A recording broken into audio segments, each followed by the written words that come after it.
فلما كل دولة تشتري حتة من البلد، علم البلد هيبقى بكام لون؟ 100 جايز. ده مش تحليل سياسي خالص، ده تحليل فيلم عايز حقي وبس. فترة مجد هاني رمزي اللي فيها جواز بقرار جمهوري وغبي منه فيه وعايز حقي، والافلام دي مستوى الكتابة ايامها اقل ما يقال عنه انه جامد، وجامد كده لوحدها مش كفاية، يعني مش هينفع اقول جامد وبس، لازم اقول جامد فشخ كمان. فيلم عايز حقي على الرغم من انه كوميدي بس فيه ابعاد كتير قوي اكتر من انه كوميديا، كان في كلام من تحت كده ورسايل كتير فشخ، يمكن الواحد ما كانش فاهم الكلام ده ايامها، يعني لسه برضو العقل ما نضجش، واحنا على الديفولت يعني هنشوف هاني رمزي هنضحك وخلاص. 2 سم.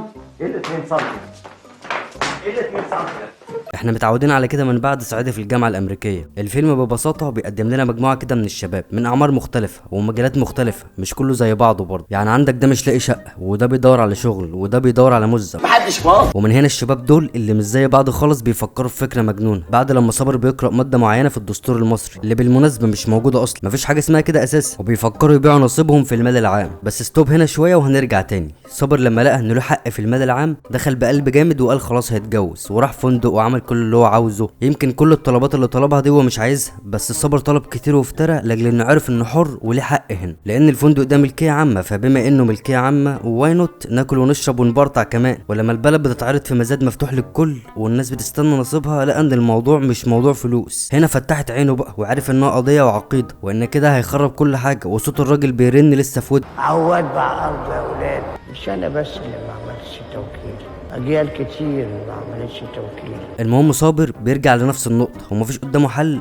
غير انه يرجع لما قبل الاحداث، بس كده الناس بتشتمه ومش راحمينه لان ادالهم امل ورجع سحبوا تاني منهم. تعالى بقى نرجع تاني لقعدتهم على القهوة، عشان دي محتاجة وقفة كده، مش مجرد كاميرا بتصور شباب قاعدة في قهوة. تقريبا القعدة دي بتحصل في اي فيلم، القهوة بتجمع اغلب الشباب، اكتر مكان الشاب بيحس فيه انه حر من غير قيود. مشاريع بتقوم من على القهوة دي، بتجمع مجتمعات كتير مش كله زي بعضه، بس على الرغم من كده بس برضه قريبين من بعض ومفيش حواجز بينهم. اول لما الشاب بيحس نفسه انه حر وفي دستور بينص انه له حق هنا، والقيود هتتفك برأي الاغلبية اللي هم 51% بيجاهدوا في سبيل تحقيق حريته والتصرف الكامل في ممتلكاتهم اللي هي مش ملك لهم اصلا، بس الدستور اللي محطوط هو اللي مصعب الموضوع مش اكتر، لان المفتاح هو نسبة 51%، نسبة كبيرة فشخ. زي ما يقولك كده مطلوب شاب حديث التخرج خبرة 10 سنوات وشارك في حرب اكتوبر، طلبات تعجيزية عشان قدامك يبقى ديمقراطي وليك مطلق الحرية، بس انا تحت شرط قد كده حققه وانت حر في تصرفاتك. صابر الطيب هو طيب فعلا، مش عايز يبقى غني، هو عايز يتجوز، عايز شقة، وحاسس انه متكتف. شوف لقطة الحزام دي بيوضح لك قد ايه ان هو بيخضع لقوانين يمكن تكون ملهاش لازمة، بس هي دي الحرية. امشي براحتك بس لابس حزام، ليه مش عارف البسه وخلاص. نفس النقطة، ليك مطلق الحرية بس بشرط، حقق الشرط ده وعيش زي ما انت عايز.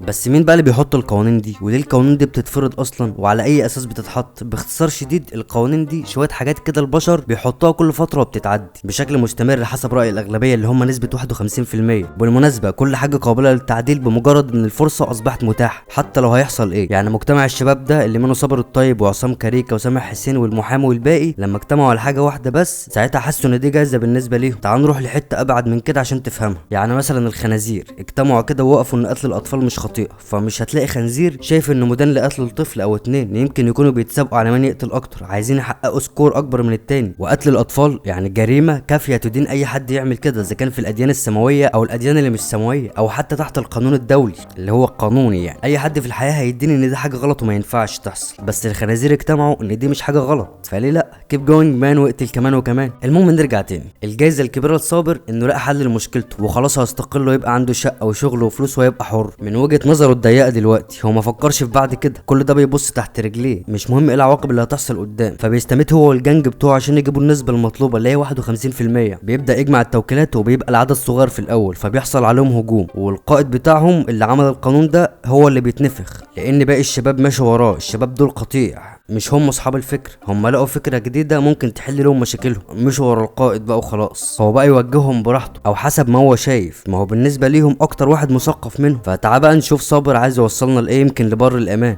ما احنا كده كده اصلا غرقانين. ومع تطور فكره صابر الطيب ومعظم الشباب يعملوا توكيلات، المصالح الشخصيه بتبدا تبان من اطراف كتير لهم مصالح وعايزين ياخدوا حته من الارض، وده عايز ياخد حته على نص الشارع، وده على البحر، وده صف تاني قبلي، وهكذا. كل ده وصابر الطيب طيب ومش فاهم، هو كل اللي عليه الله نسبه عدت وهنعدي معاها، وكده متلون وكده متلون. طب انت فاهم يعني ايه كده متلون؟ مصر علامه 3 الوان، وكل علم لكل دوله بديهي في الوان او على الاقل لون واحد، فلما كل دولة تشتري حتة من البلد، علم البلد هيبقى بكام لون؟ 100 جايز، والنسبة بتعدي ال 50%. ايد الحكومة اللي كانت بتنفخهم في الاول خلاص اتشالت وسابتهم يعدوا بقى وخلاص، لان ده حقهم وهم اللي قايلين كده في نص جوه الدستور، هم اللي حاطين. يمكن ما كانوش عاملين حسابهم في يوم من الايام ان دي ممكن تكون ثغره وحد يقدر يعدي منها، لانها مش منطقيه اصلا. من الطبيعي انك ما تكونش عارف الدستور بتاع دولتك اساسا، ما انت مش فاضي. ولو قدامك الفرصه ولقيت حاجه زي كده، المفروض ان انت الدوله علمتك بما فيه الكفايه ان الارض اهم شيء، وطفرتك فيها عمرها ما هتبقى هينه ولا سهل. بس برضه ما تنساش عشان ما نظلمش الصابر، هو لجأ للحل ده لان ببساطه الحل الوحيد اللي قدامه، لقى ان ليه ورث لاول مره يتنسف في حياته. اصل بص، هو عنده ارض بس مش ملكه، مش عارف يجيب شقه اصلا، بيشرب طلباته بيحاسب عليها بعدين في القهوه، رخص بتتسحب على سبب تافه، فبالتالي مفيش شقه او مفيش شغل ومفيش اي حاجه يعيش عشانها. يعني هو يعيش في ارض ملكه وملكي وملك الاخ وملك لكل الناس، حر بس حر نص نص، او يمكن يكون حر بالكامل، بس موارده وموارد الدوله مش مساعده في تلبيه احتياجاته اللي هي الاساسيه. يعني تعجيز الدوله في نسبه زي 51%، المفروض من وجهه نظرهم حسب ما حطوا القانون ده ان دي النسبه الاكبر من الناس اللي فاهمه ودارسه وعارفه يعني ايه عواقب اللي هيحصل، فاكيد مش هيكملوا في حاجه زي كده. بس النظام ما خدش باله ان النسبه الاكبر هم الناس اللي مش فاهمه عواقب ده، وهيبيعوا البلد وقوانينهم هم هتتلغى اللي هم حاطينها اصلا، او على الاقل مش هيبقى لهم مطلق السياده على الارض اللي الجهله باعوها وسلموها لدول تانية تحت مسمى شيك اشك من انه يكون بيع الارض. هو يمكن يكون حق انتفاع، وطبعا دي كدبه ومش هتعرف تفتح بقك بعدين، لان بكل بساطه انت اللي بايع وعملت توكيل، ولو مش انت من النسبه الكبرى فممكن يكون اخوك. ما هو اصل زمان اتعلمنا ان الحسنه تخص والسيئه تعم. يعني لو كان السيناريو مش عادي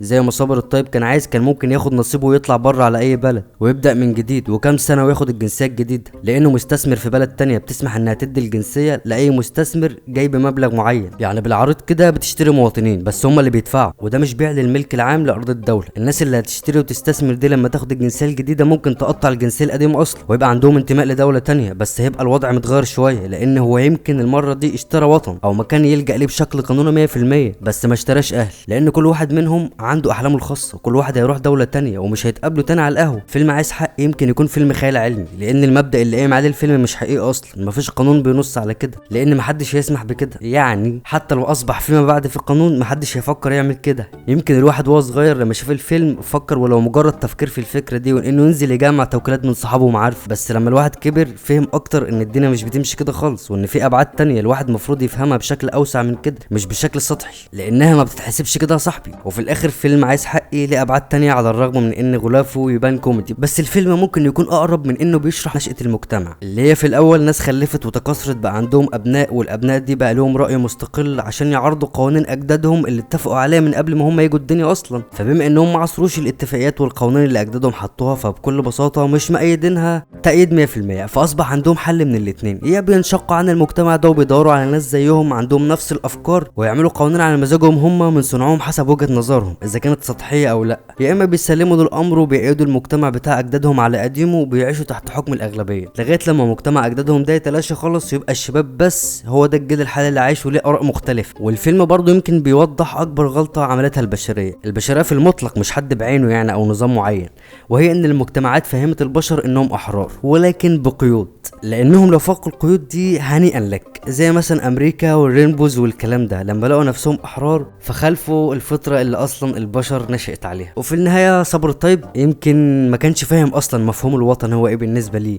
يعني هل الوطن ارض، او هل الوطن مثلا انه يبقى عايش مستور، او هل الوطن انه يبقى غني، او هل الوطن في الاماكن بتاعته، او هو ايه اصلا الوطن بالنسبه لصابر الطيب؟ كل واحد من الشباب دول بيحسبها بطريقته المعينه. يمكن يكون صابر الطيب شايف ان الوطن بالنسبه له مثلا تاكسي، وممكن يكون الوطن بالنسبة للمحامي انه يخترق القانون عادي. فمفهوم الوطن اصبح دلوقتي متغير، يعني محدش فاهم برضو ايه هو الوطن بالنسبة للشباب دول في فيلم عايز حق. وبس كده، لو عجبك اللي بقدمه ممكن عادي جدا تدوس سبسكرايب، يعني يبقى شكله جامد فشخ، وممكن تدوس لايك، وممكن تدي كومنت تقول رايك عادي جدا، انت حر. بس انا هعطيك بقى شرط عشان تقول رايك، ادي لايك وسبسكرايب بس عشان تقول رايك، ده الشرط بقى 51% كده عديت النسبة. ويلا صباحكم مساءكم لذيذ.